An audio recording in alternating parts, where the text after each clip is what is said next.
weather-beaten trailer park clinging to the fringes of Leach, Texas, where the southern sun danced off rusted tin rooftops, lived a 12-year-old girl named Sophie Lane. Each daybreak, Sophie's alarm rang at 5 a.m., not to scroll through video games or match colorful outfits like many of her peers, but to help her mother scrub down the tiny bakery where they both worked part-time. Her mother, Joanne, was a slender but resilient woman who often said with a quiet strength, "You don't need money to live with grace." Friends were few and far between for Sophie. Her tattered school uniform, with its hastily mended seams and shoes that had clearly outlived their prime, made her an easy subject of mockery at Winslow Elementary. Most days, she kept to herself in the back row of class, quiet, reserved. But her deep brown eyes held a quiet intensity, like a melody only she could hear playing softly in her mind.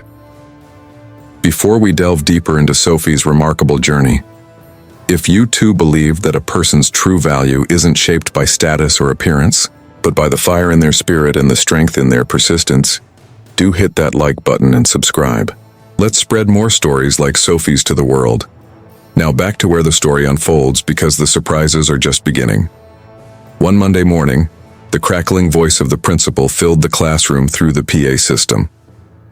"Welcome to Talent Week. If you'd like to perform, add your name to the list outside the office by Wednesday." The room lit up with chatter. Kids boasted about their upcoming TikTok dances, while others plotted out their piano and drum routines. Sophie said nothing. That evening, after scrubbing dishes beside her mom and listening to an old cassette of lullabies her mother had once recorded, Sophie picked up a pencil and jotted her name down on a slip of paper.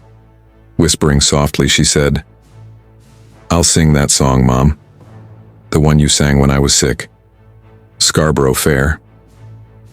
The next day, she stood, nervously in front of the school office bulletin board. Her hands trembled.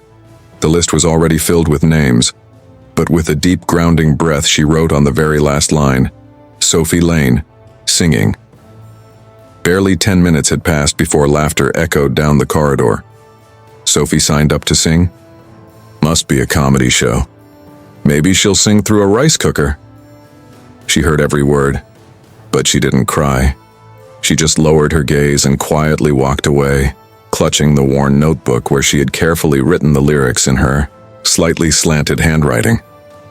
That evening, Joanne found her daughter practicing alone in her room, her voice shaky, but pure as the early spring breeze. Without saying a word, Joanne stepped in and sat beside her. "You know," she said gently, "I once dreamed of performing on a stage too. But when Grandma got sick, I left school to take care of her. I've never regretted that. But if I could see you stand on that stage now, that would be the most precious gift I could ever receive." Sophie looked up, eyes misting. "Will you come?" she asked. Joanne nodded. "Even if I have to walk there." On rehearsal day, Sophie was the final performer. The music teacher asked, "Do you have a backing track?" "No, ma'am," Sophie replied. "I'll sing a cappella." Few sighs. Some rolled their eyes. Still, Sophie stood firm, closed her eyes, and began, "Are you going to Scarborough Fair?" Just her voice. No mic, no music, no spotlight. But within moments, the room stilled. The music teacher looked up. Another teacher, mid-pour with her coffee, paused in place. Sophie's voice was like morning mist, soft and reaching places most had long forgotten. When she finished, the silence lingered. Not because they didn't enjoy it, but because they forgot how to react. After witnessing something so tender, so hauntingly raw, on their way home, Sophie asked, "Mom, if people laugh, should I stop?" Her mother smiled, squeezing her hand. "No, my love. You keep singing. The world needs to hear the voices no one's ever heard before." That morning, the courtyard at Winslow Elementary was alive with energy. Flags fluttered. Along the hallways, streamers danced in the breeze, and the auditorium had been transformed with a stage decked out in colorful balloons. The school's LED board blinked proudly. "Winslow Elementary, Dante, let your light shine." Sophie Lane arrived early. She wore a simple white dress, still the only one in her closet without holes or stains. Her mother had carefully ironed every fold the night before. Sophie's brown hair was tied into 2 neat braids, her face calm, but taut with nerves. Yet in her eyes there was something solid, an unshakable resolve. Clutched tightly in her hands was her faded notebook, the one that held the lyrics she'd been practicing over and over. Beside her, Joanne stood proudly, still in her bakery uniform from the night shift. Her face was pale with exhaustion, but her eyes sparkled with unwavering pride. One by one, the students performed. A dance group shimmered under disco lights. A boy played electronic drums through a portable speaker. A girl in a frilly pink dress belted out pop tunes into a wireless mic. Cheers erupted for each performance. Friends hollered encouragement from the audience. Sophie, however, sat alone in the waiting area. No one came near her. Some glanced sideways at her and whispered, followed by muffled laughs. "Here comes the fairy tale," one student muttered. "She's going to sing without any music," another chuckled. "She'll do it a cappella, can you imagine?" Then it happened. Sophie's name was called. The MC, a young teacher with a clipboard, announced, her tone a touch unsure. "And now a solo act, with no background track. She'll be singing Scarborough Fair. Please welcome Sophie Lane." There was a smattering of half-hearted claps. Some students raised their phones, ready to capture something funny. One boy even had a digital sticker, queued up, planning to post it on the school's private network. Sophie walked to the center of the stage. The lights beamed down, too bright to see past. The audience was a blur, but Sophie didn't need to see them. She knew exactly where her mother was, 3rd row by the window, and that was all she needed. She straightened her back, drew in a deep breath, and began.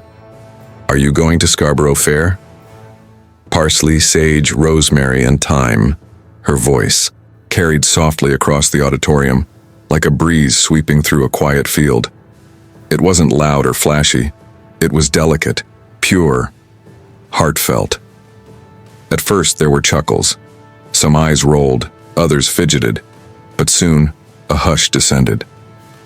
Not out of boredom, not out of politeness, but from something deeper, something magnetic, that rare kind of silence that only happens when every heart in the room is caught off guard. A music teacher who had been scribbling notes suddenly paused and looked up. An elderly parent in the front, white hair and golden-rimmed glasses, quietly removed his spectacles and wiped away a tear. Every word Sophie sang carried a quiet grief, an ache buried deep, a longing not shouted but whispered, like a forgotten lullaby returning in a dream. By the time Sophie's final note faded into silence, something unexplainable lingered in the air. There was no instant applause, no wild cheering, just a stillness, as if no one wanted to break the fragile beauty that had just bloomed and vanished in the space of a song. Then, softly at first, someone clapped, then another, and another, until the entire auditorium rose in a standing ovation. Sophie stood stunned, hands trembling by her side, unsure of how to react. But then she saw her mother rise to her feet, tears in her eyes, her hands clapping louder than anyone's. That moment, right there, was worth more than any trophy. After the performance, the school principal approached Sophie with a gentle smile. "Your voice," he said, "reminded me of why we have talent. Weak in the first place." Later that evening, back in their trailer, Sophie and Joanne sat at their tiny kitchen table with 2 cups of warm tea. The notebook, worn and wrinkled, sat between them. Sophie's voice was quiet. "Do you think I'll get picked to perform at the state showcase?" Joanne didn't answer right away. She reached over and touched her daughter's hand. "I think the world already saw something special today. No stage, no spotlight, no judge can take that away." Sophie nodded slowly, staring out the window as dusk painted the sky in soft pinks and purples. She wasn't sure what would happen next, but for the first time, she wasn't afraid of being seen. She had sung, and people had listened, not to mock, not to laugh, but to truly hear. And that, more than anything, was the beginning of everything.